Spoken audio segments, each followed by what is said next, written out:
कानाला लावला. पलीकडनं आयुष्यात पहिल्यांदा एवढा मोठा आवाज मी ऐकला. जय भीम म्हटलं. हळू म्हटलं, हळू म्हटलं. जय भीम. नितीन चंदन शिवाय म्हटलं. हा बोलतोय. क्रांतिकारी जय भीम म्हटलं. जय भीम म्हटलं. सर बोला. काय तुमची कविता वाचली म्हटले. सम्राट आता येतला स्टँडला उभा आहे. म्हटलं कुठून बोलताय? नांदेडवरून बोलतोय म्हटलं. जबरदस्त कविता. त्याच्यावर तू अर्धा तास बोललो माझ्यावर. तो फोन कट केला. दुसरा फोन अमरावती.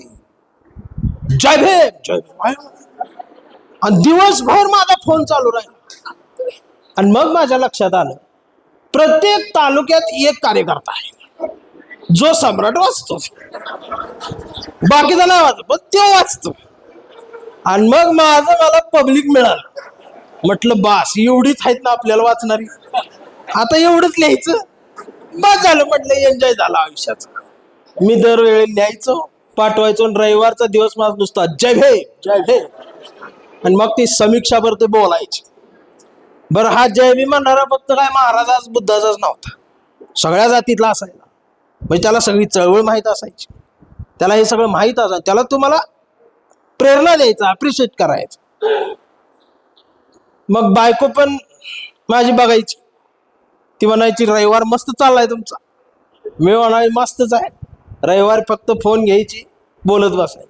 आणि एक दिवस असा आला एप्रिल महिना सुरू होणार होता. फोन उचलला. जय भीम म्हटला. म्हटलं जय भीम.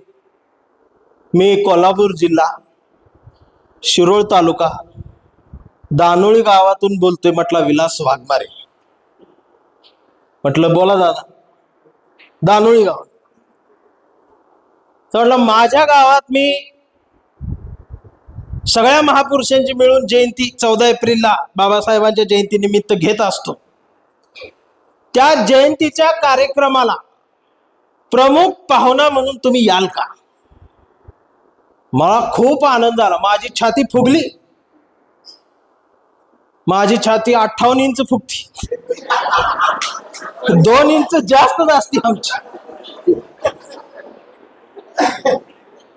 आमची बिन फुगवता 56 आहे. फुगवली की 58 होती आमची. छाती फुगली आणि मी लगेच म्हणलं येतो. आणि मला आयुष्यात पहिल्यांदा कोणीतरी प्रमुख पाहुणा म्हणून बोलवत होत.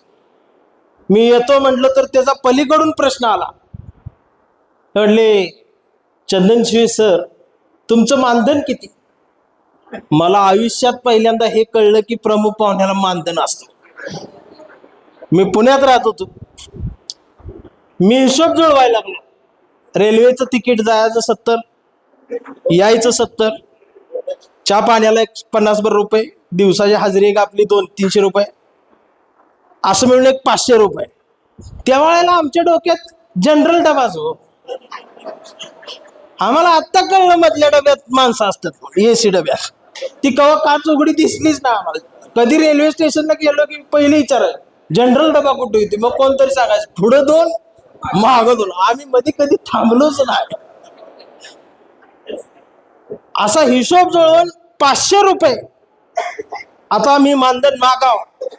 मी 500 म्हणणार तेवढ्यात पूर्ण विलास वाघमारे म्हटला चंदनशिवे सर मी जास्तीत जास्त म्हणला तुम्हाला 3000 रुपये देऊ शकतो. 3000 म्हटल्यावर माझी केस उभी राहील.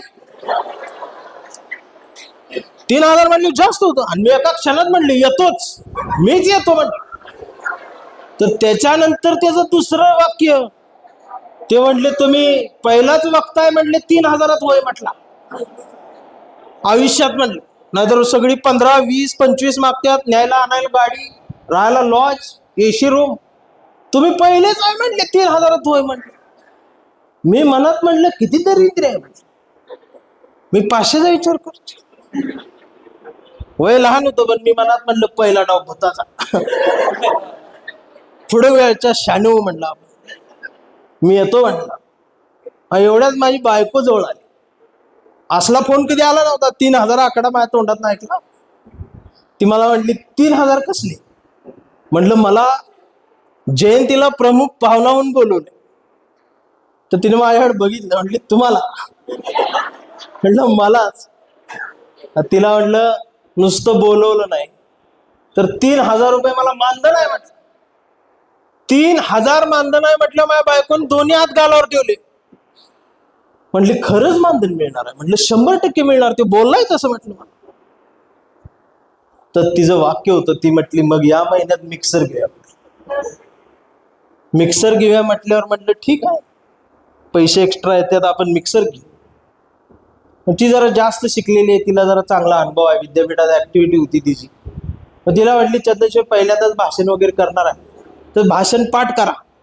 तर मग तिनं माझ्या कविता वगैरे निवड केली आणि मला एक 4 पानाचं 1.5 तासाचं भाषण तिनं लिहून दिलं. मग तिनं काही पंचवाक्य होतं त्याच्यासमोर कंसात टाळ्या म्हणून लिहिल्या. इथं आरडून बोलायचं म्हणजे टाळ्या येतात. मग ती कविता, आणि ती दररोज रात्री माझं पाठांतर घ्यायची. मग मी उभा राहून असं इकडं हात, ते असं ती कविता, आणि मग शेजारची वाकून बघायची यांचं काय चाललंय. आणि तिकडून त्याचा फोन, तुम्ही येणार आहे ना? मी म्हणायचं मी येणार आहे. पॉम्पलेट छापू का? मी म्हणायचं छापा. आणि मला मग ती स्वप्न पडायला लागलं की मी गेलोय त्या गावात, सगळे असे कार्यकर्ते आलेत, फुल गर्दी आहे, कवी आलाय, व्याख्याता आलाय, ते बी महापुरुषांवर बोलणारा आलाय, म्हटल्यावर गर्दी तशी असणार, सगळे घोषणा देणार, हलगी वाजणार. मी असा हात हलवत स्टेजवर चालून, माझा खरंच हात झोपेत असा वर जायचा, आणि बायको म्हणायची झोपा तुम्ही घरातच आहे. या स्वप्नात माझी 15 दिवस गेले. भाषण तोंडपाठ झालं, टाळ्या सकट भाषण पाठ केलेलं मी. काय रेल्वेला बसलो, त्या दिवशी 14 एप्रिलला त्या गावात उतर, जयसिंगपूरला उतर. तो मला म्हटला होता उतरला की मिस कॉल द्या. मी मिस कॉल दिला. मी जरा दबकतच चाललो, म्हटलं अचानक कार्यकर्ते येतील आपल्याला घ्यायला. पण उतरलो तो कोण नाही. त्याला मिस कॉल दिला, त्याचा फोन आला. 10च मिनिटात आलो. म्हटलं बाहेर रोडवर या. मी म्हटलं ठीक आहे. मी बाहेर रोडवर यायला लागलो, परत त्याचा फोन आला. म्हटलं कुठं आहे तुम्ही? नितीन दादा. म्हटले यायलोय. तुम्ही कुठं आहे? तो म्हटला हे इकडं बुद्धाच्या हात असणारी रिक्षा दिसली का? म्हटलं हा दिसली. तर आपलीच आहे. म्हटलं तुम्ही या. मग माझ्या मनात जो 15 दिवस आयोजक बसला होता, हा सुटात बुटात कोटात कोणतरी 4 व्हीलर मधनं येणारा असेल असं मला वाटत होतं. ह्यो रिक्षावाला निघाला.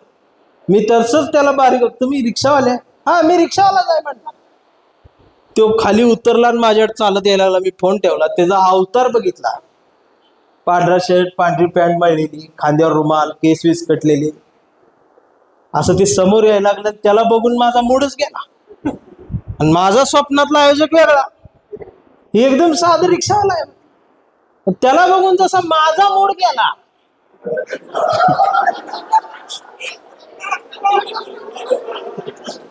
तसा त्याचा बी मूड गेला मला बघून.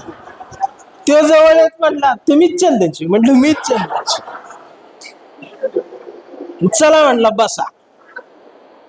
मग मी बसलो. म्हणजे गाडी त्या विहारात नेली, रिक्षा. विहार असं पत्र्याचं, त्या दिवशी पताके वगैरे लावले होते. मला आत नेलं. सगळ्या महापुरुषांचे फोटो, अगरबत्ती वगैरे लावून, फुलं वगैरे, मस्त वातावरण केलं. मला असं मनात वाटलं की मला तात्पुरतं इथं आणलंय. मोठं स्टेज दुसरीकडे आहे. मी तिथंच बसलो. संध्याकाळी 6 वाजल्या. मी हळूच विचारलं, म्हटलं विलास दादा कार्यक्रम कुठं आहे? तो म्हटला इथंच आहे. इथंच आहे म्हटलं माझ्या पोटात गोळा आला. माझ्या स्वप्नात बघितलेलं स्टेज गेलं आणि माझ्या स्वप्नाला आग लागायला सुरुवात झाली. मी बसलो, तांब्यात पाणी दिलं, पाणी पिलं, आणि मग विलास वाघमारे स्वतःच खुर्च्या लावायला लागला, स्वतः स्टेज सजवायला लागला, तो साऊंड जोडायला लागला, माईक जोडायला लागला. ह्यात 9 वाजले. 9 वाजता तो माईक चालू झाला आणि मग लागला बॉम्ब लायला. सर्व ग्रामस्थांना विनंती आहे की आपल्या महापुरुषांची जयंती प्रबोधनान करीत आहोत, आणि महाराष्ट्रातील सुप्रसिद्ध कवी, तो सुप्रसिद्ध म्हटलं ना पोटात गोळा यायचा.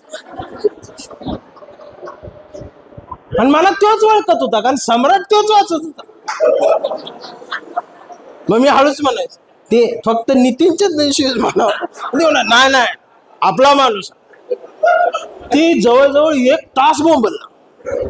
मग 4 म्हातारी माणसं जेवण झालेली पुढून बसली. ती तंबाखू मिळत माझ्याकडे एकटक बघायला लागली. मला टेन्शन आलं. आणि मग विलास वाघमारेचे एक वाक्य, तुम्ही चालू करा माणसं येतात. हे वाक्य तेव्हापासून आज 10 वर्ष झाली प्रत्येक कार्यक्रमात ऐकतोय सर. स्वतः बाबासाहेब आंबेडकर जरी आले तरी माणसं येत नाहीत. मी म्हटलं माणसं येऊ दे मग चालू.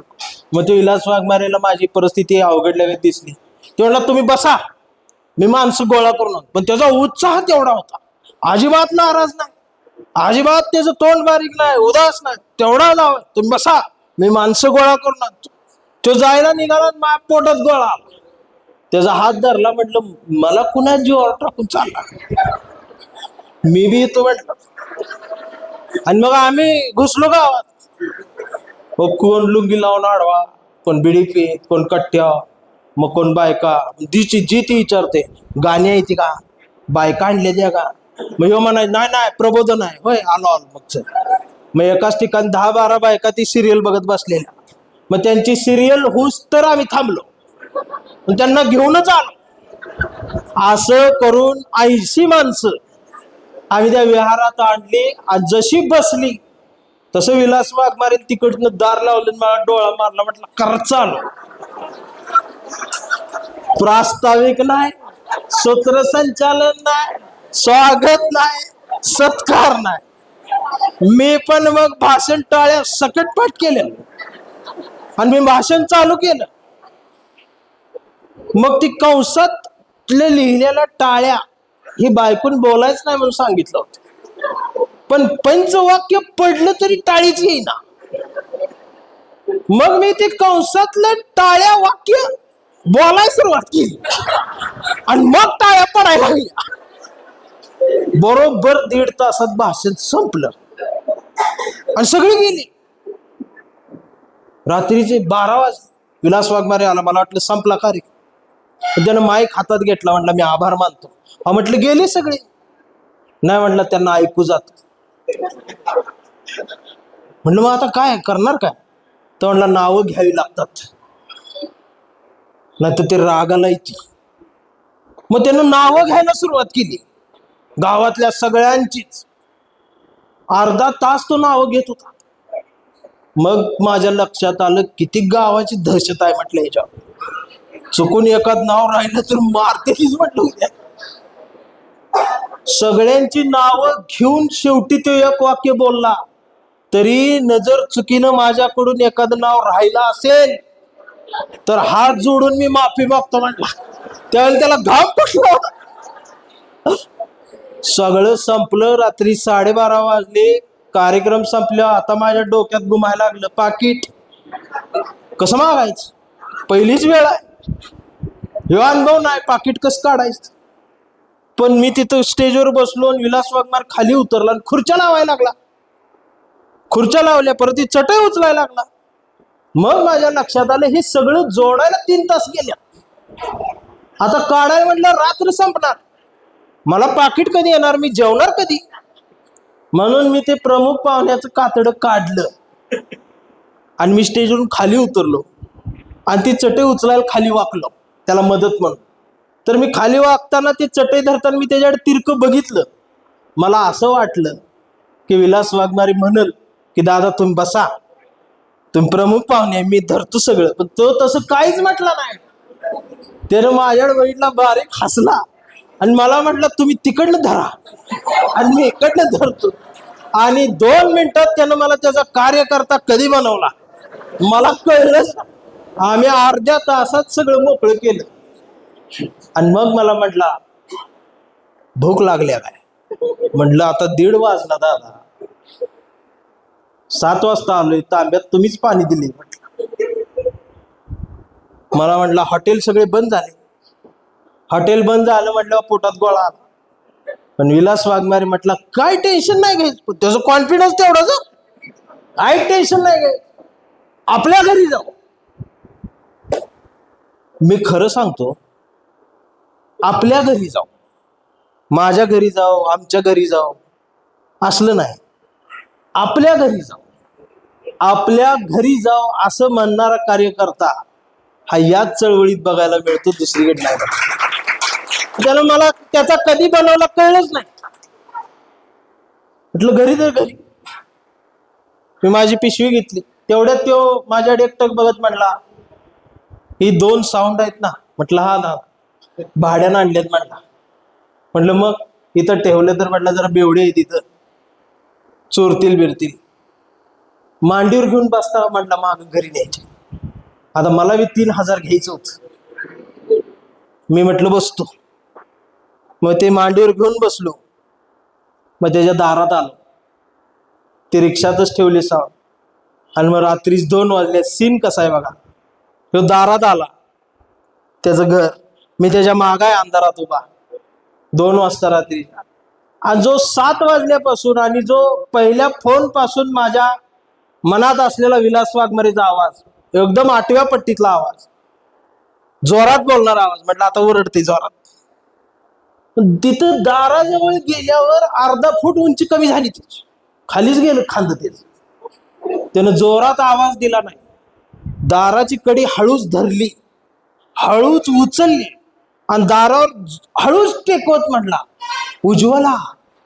आणि मग माझ्या लक्षात आलं आतली उज्ज्वला डेंजर आहे.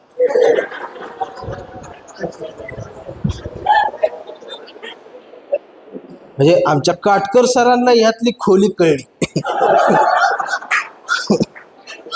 आणि मी आतल्या उज्ज्वला न बघताच घाबरून मागे लपलो. एवढा वाघ शांत झालाय म्हटलं आतली उज्ज्वला. एवढ्या खाडकन दार उघडलं. ती सारी साडी, ह्यातात एक बांगडी, ह्यातात एक बांगडी, केस विस्कटलेले. मी हळूच वाकून बघितलं, ती उज्ज्वला बघून घेतली. तिच्या कानात लिंबाची काडी, नाकात लिंबाची काडी, गळ्यात काळा दोरा. आणि तिला मी बघितल्यावर, तिला बघताना अंधारात मी तिला दिसलो. आणि ती जोरात ओरडली, म्हटली हे कोण आहे? आणि विलास वाघमारे म्हटला आजचे प्रमुख पाहुणे आहेत ना, आजचे प्रमुख पाहुणे. कार्यक्रमाला उशीर झाला, शेवटची गाडी गेली, घरी घेऊन आलो. तिचा नाही इलाज झाला. आत आलो.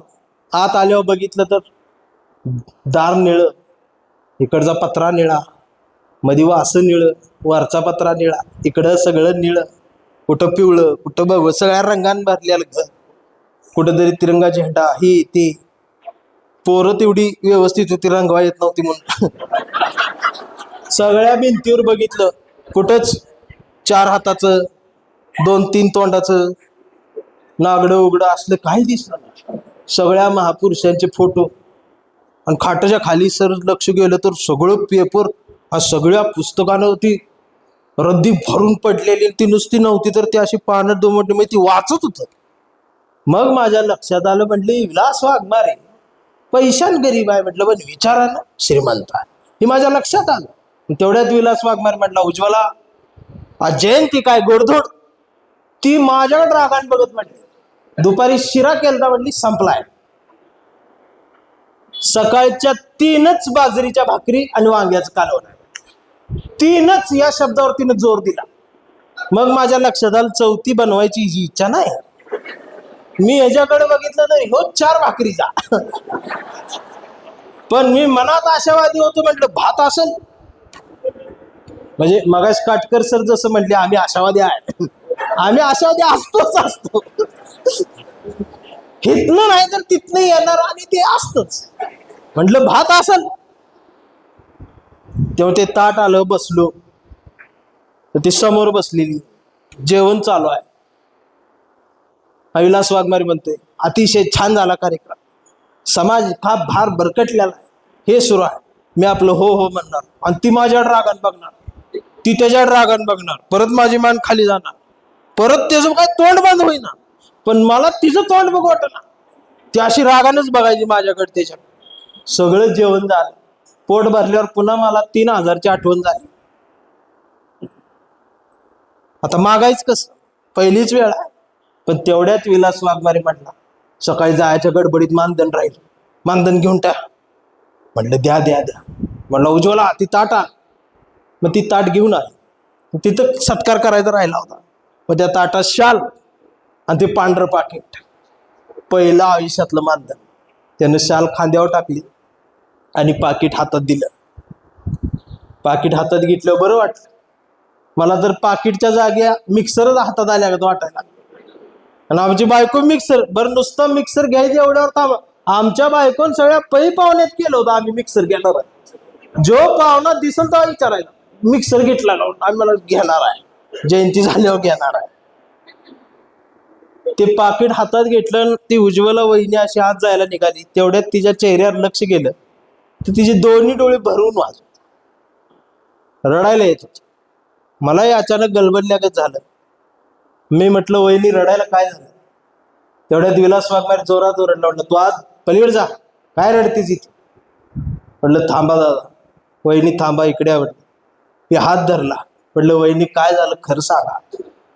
तर उज्ज्वला वहिनी म्हणाल्या, काय सांगू म्हणली दादा, आमच्या 2 रिक्षा होत्या, मागच्या जयंतीला याने एक रिक्षा विकली, तेव्हा जयंती साजरी केली, आणि आता ह्या जयंतीला ही बी रिक्षा विकल ह्या भीतीनं म्हटली गळ्यातलं कानातलं नाकातलं मोडलंय आणि ह्याच्या मड्यावर घातलं, आणि ही महिन्याचं राशन भरायला 3000 राहिल्यानं ही तुम्हाला द्यायला लागतात म्हटली, ठेवा. आणि दरवर्षी रात्रीचा 2 वाजता असाच एक जण येतो म्हटली आणि राहिलेलं पाकिट घेऊन जात असतो. मला भरून आलं, खिशात हात घातला, पाकिट माझं आहे माहित होतं. मला पण रडायला यायला लागलो, पण विलास वाघमारे हसते, असं काय नाही दादा, होते माझं, त्याचं काय ऐकायला येईना. पण तेवढी दया आली होती मला, पण तेवढी माझी बी बायको आठवली, ती बी मिक्सरचं स्वप्न बघायला लागली. मी पाकिटातला हात परत काढला, म्हटलं ही जी रिक्षा गेली मी काय करू. माझी बायको बी मिक्सरचं स्वप्न बघायला लागली. मी बी गप बसलो, ती आत गेली, चटई टाकली, तिकडं उज्ज्वला वहिनी, इकडं विलास वाघमारे, मी उशी टाकून झोपेपर्यंत तिकडं बघितलं तर घोरायला लागले, विजा कडाडल्या. बघितलं तर म्हणलं याला झोप कशी काय लागली. एका सेकंदात त्याच्या चेहऱ्यावर बघितल्यावर माझ्या लक्षात आलं, त्याच्या चेहऱ्यावरचा स्वाभिमान माझ्या लक्षात आला. काही का असना घर जळलं, पण महापुरुषांच्या विचारांना जिवंत ठेवण्यासाठी मी नाचून नाही पण वाचून जयंती साजरी केली. या आनंदात विलास वाघमारे झोपला, आणि मी समोर सगळ्या आमच्या महापुरुषांकडे एकटक बघायला लागलो. कुठलाही महापुरुष त्यांनी सोडलेला, बसवेश्वरांपासून ते आमच्या आत्तापर्यंतच्या गाडगेबाबा तुकडोजी महाराजांपर्यंत असं घर भरलेलं.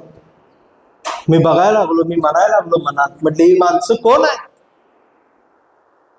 काय केलंय यांनी याच्यासाठी, हा काय एवढी झीट घ्यायला लागलाय, याला काय मिळणार आहे. उद्या पेपरला माझं नाव येणार आहे, फोटो आला तर तो माझा येणार आहे, विलास वाघमारे त्यात कुठंच नसणार आहे. आणि मग माझ्या लक्षात आलं, आमच्या महापुरुषांचे विचार हे माझ्यासारख्या पोपटपंची करणाऱ्या वक्त्यांमुळे जिवंत नाहीत, हे असा मंडप उभा करणाऱ्या कार्यकर्त्यांमुळे हे सगळं जिवंत आहे.